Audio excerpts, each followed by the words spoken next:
Hello and welcome. You're watching our special show, Coronavirus Facts versus Myths. Now, as India is wary of a third wave of coronavirus and the ICMR has said the beginnings are being seen in some states, let's take a look at Maharashtra now, where 7 districts have been identified as districts of concern when it comes to the COVID pandemic. These districts include Pune, Ahmednagar, Satara, Solapur, Sangli, Ratnagiri and Sindhudurg districts.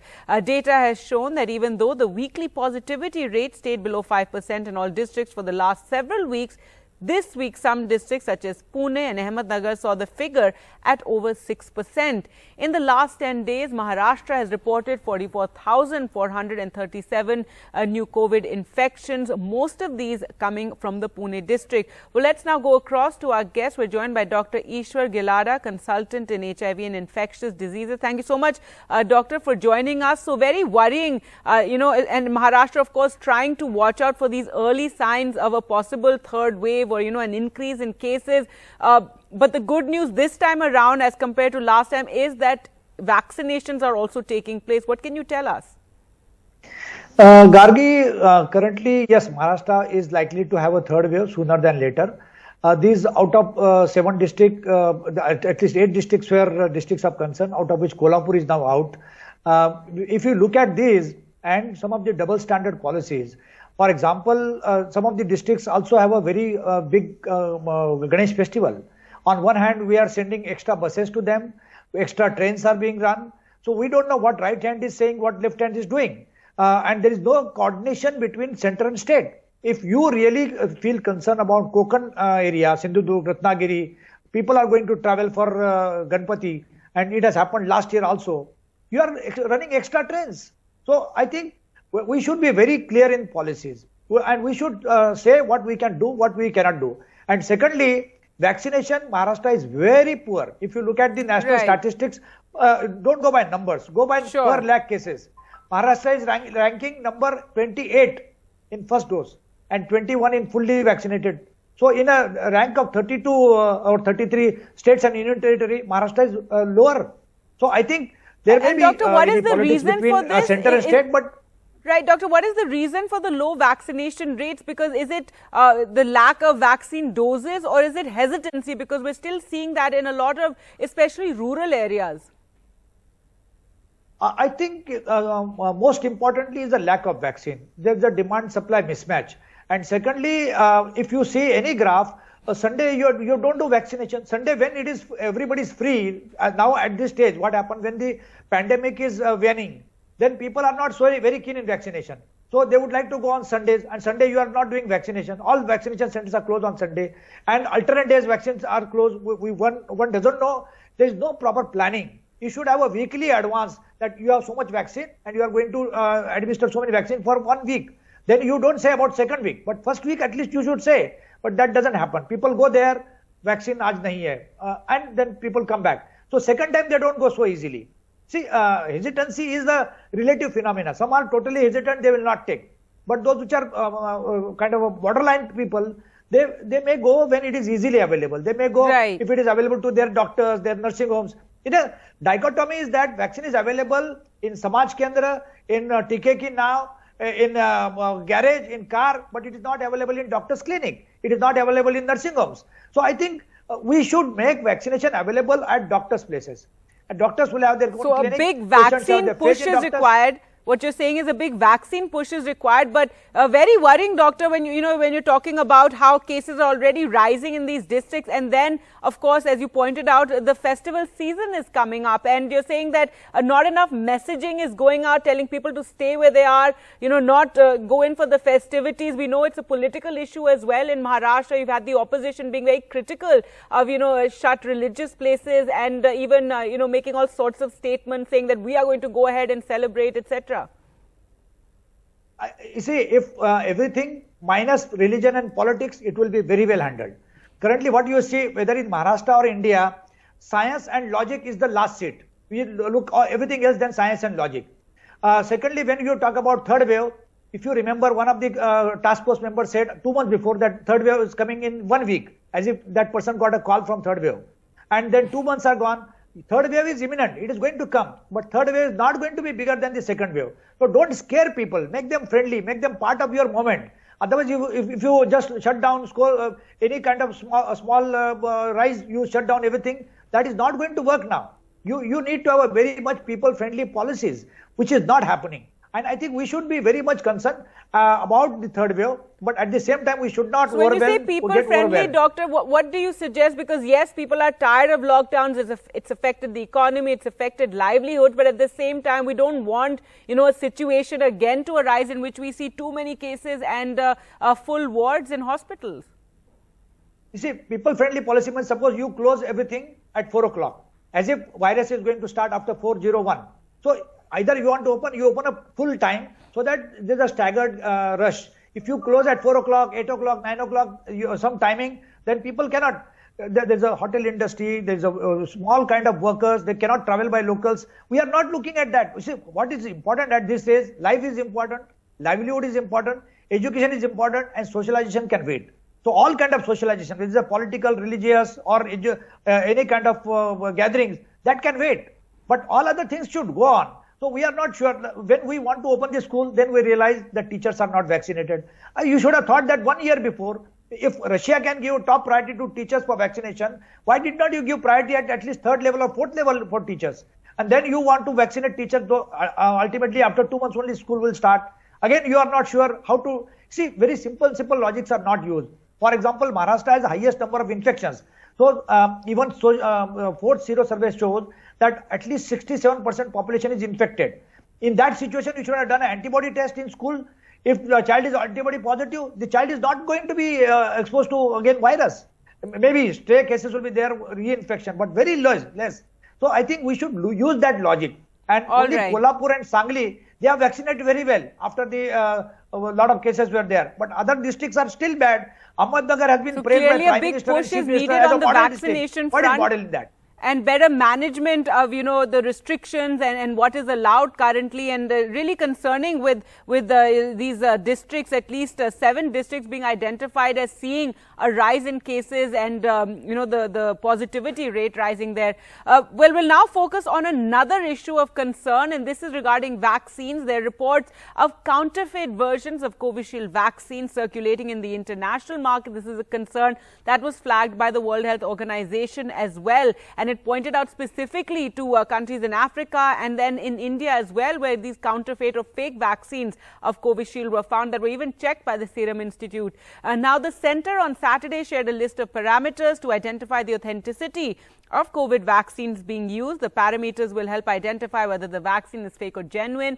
And the note that has been sent to states has details on the label, color and other details used by the vaccine manufacturer. Well, let's go back to Dr. Ishwar Gilada for more on this, and tell us how big a concern is this, because there have been reports of these fake vaccine camps that have been held, and it's absolutely shocking and very alarming as well. There was one in Mumbai, then there were some held in Kolkata. Those are being investigated, but no one wants to even imagine that, there are fake vaccines that are being used in parts of the country.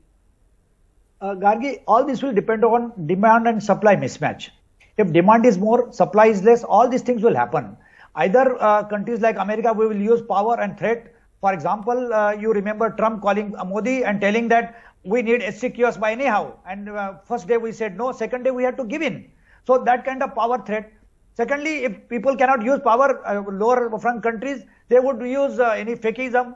So they will take fake vaccine or from black market. We have seen during tocilizumab shortage, remdesivir shortage, a lot of fake were produced. But we don't take action. If we take action, the cases do not go to court. If they go to court, there is no punishment yet. So I think Doctor, one would imagine with vaccines, it's very controlled, because we have the CoWIN platform. Everything is supposed to be online. Even when you go to a vaccine center, you're meant to register and, you're supposed to get a message, etc. So given that, it's very surprising. And of course, we hear reports of these small centers in rural parts, of these very small camps being held. And that is where I think the worry is that correct?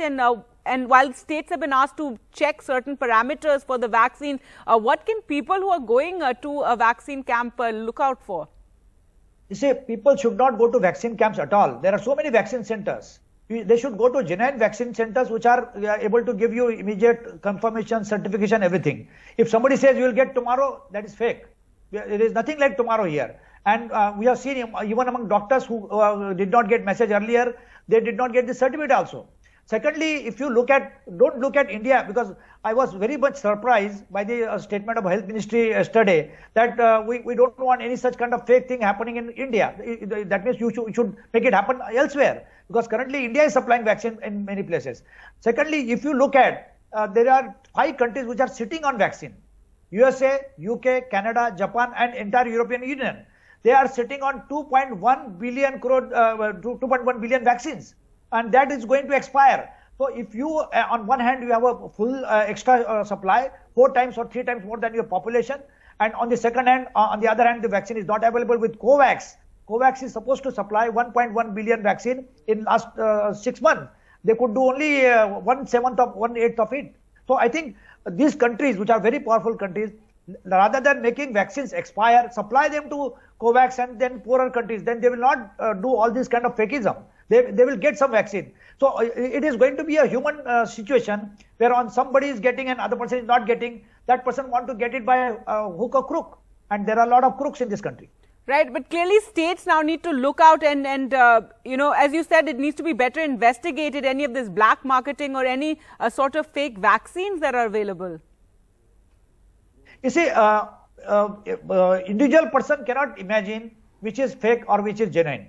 So it is manufacturer's responsibility to make a system robust. It is in their interest also. Suppose a manufacturer has to sell 100 crore vaccine and 50 crore are already fake vaccine, their sale will be hampered by 50 crore. So for them also, it is important to have a robust mechanism. Secondly, if the outlet is one, then it has to be checked how it is going. Suppose vaccine has gone from India to some Asian countries or Africa, how did it go? Whether there has been a check mechanism at the airport, whether they have been checking who is supplier, from where they are buying. So when there is a control mechanism, I don't say manufacturer should be held responsible, but somebody is responsible, and that somebody has to be planned properly. So you must have a think tank. Proper action needs to be taken. All this mechanism, and this needs to be investigated. Well, thank you so much, Dr. Ishwar Gilara, for joining us on the program. Thank you. Well, now look at the UK. That's the next focus on the show. The UK government's independent advisory body on vaccines has said last week that it would not recommend jabbing all 12 to 15-year-olds against coronavirus, arguing the benefits were too small. The Joint Committee on Vaccination and Immunization, a panel of experts which advises the ministers, has been weighing the issues after numerous other countries have begun giving jabs to young teens. It has previously recommended giving approved COVID vaccines to all 16 to 17-year-olds, but only to the 12 to 15-year-olds who have underlying health conditions that make them more vulnerable to the virus. Well, to talk more about this, we're joined by someone who's on that panel, Dr. Ajay Narayan, Director, Global Health Alliance, UK. Thank you so much, Dr. Narayan, for joining us. Tell us about the reasoning, if you could explain that better to us, for why the experts are recommending not to give vaccines to those between 12 to 15 years of age. Thank you so much, Gargi, for having me on the show. You know, the JCVI, which is the Joint Committee on Vaccination and Immunization, came up with their findings last week, and this is based on lots of research around the world. We know that lots of European countries have started vaccinating children between 12 and 15. But in US, there have been a lot of reports about myocarditis, that is inflammation of the muscles of the heart in children between 12 and 16 especially. UK government and the UK experts have started vaccinating people, young children between 16 and 17. But when it came to between 12 and 15, there were reports about myocarditis and inflammation of the heart and some kids getting admitted post-vaccination. And hence, the committee thought that it is possibly worth and where it is what you have to do a risk-benefit analysis and wait and watch to see what happens in the rest of the world, because we know when you get COVID at an early age between 12 and 15, the risk of hospitalization is less, the chance of you getting to the bad phase of COVID is less, and that is why the committee wants to wait and watch. It's not something to do with the supply of the vaccine, it's nothing to do with the stock of the vaccine, it is just to make sure that it is 100% safe to give the vaccine between 12 and 15. So, Doctor, the government is yet to make its final decision. It's going to take all this advice into account, but that's quite concerning. So, you're saying that you weighed the risk to the children and you feel that given these myocarditis cases are coming up which involve the heart, that it's better to hold off on vaccines for the healthy ones between 12 to 15 and only give it to those who have some sort of underlying conditions, comorbidities? Yes, absolutely. Because we have to go by individual country data, and the data in the UK is that majority of the people who got admitted were above 18. Children between 12 and 15, there were hardly any admissions in the hospital.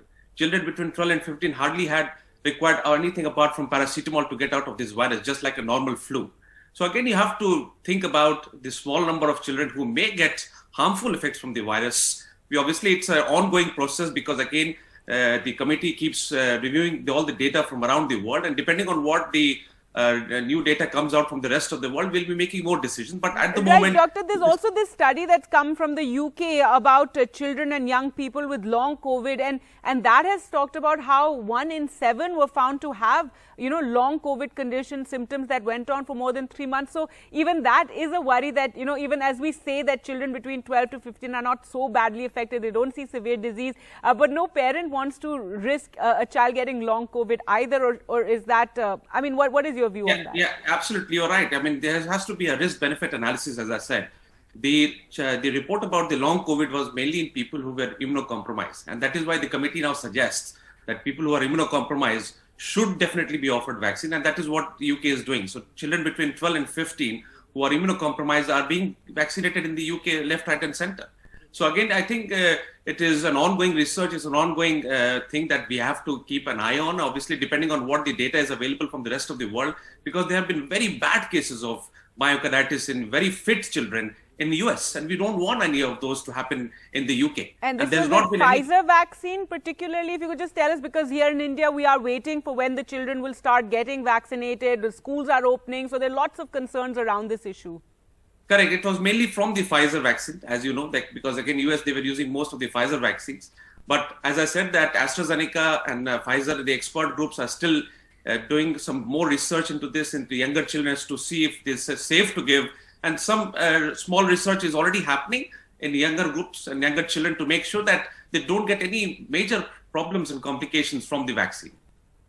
All right. Well, thank you so much, Dr. Rajanarayan, for joining us on this very important issue. And we'll be in touch as more data is available and we get that final decision of the government there. Thank you.